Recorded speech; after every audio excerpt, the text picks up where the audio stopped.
I'm looking at two guys that I know work really hard at having healthy spiritual programs. Like you're people who do work on yourself. You're people who, live a self-examined life.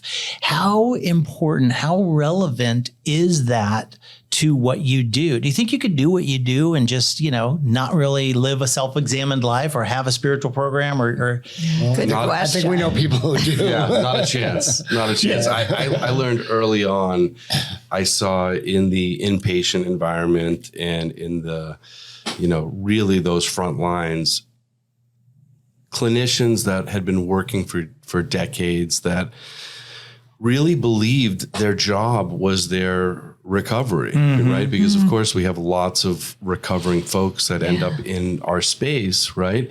And so many I saw that were miserable and in pain.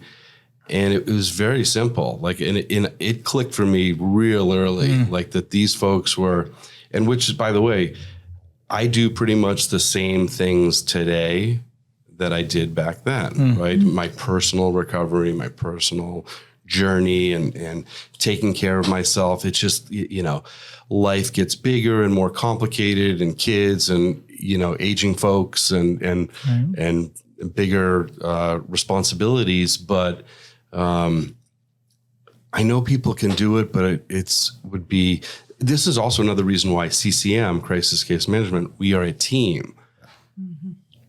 About 15 years ago, I was still, before Michael Burba, very much on my own, right? And just like I wouldn't want to recover alone, I wouldn't want to do this work alone, because it's really like, I remember expecting my son 15 years ago and like, I was in Hoboken, right? And I'm like, when am I going to have like a normal life and I just needed to be able to blow off the steam and be able to talk to someone and, to be able to share and remember, like you hear these stories, like even if we got one of those stories of recovery, like this whole thing is worthwhile, right? Yeah. But we don't. We get dozens, if not hundreds, right? If not thousands of families we get to affect. And I can't imagine doing it without self-care.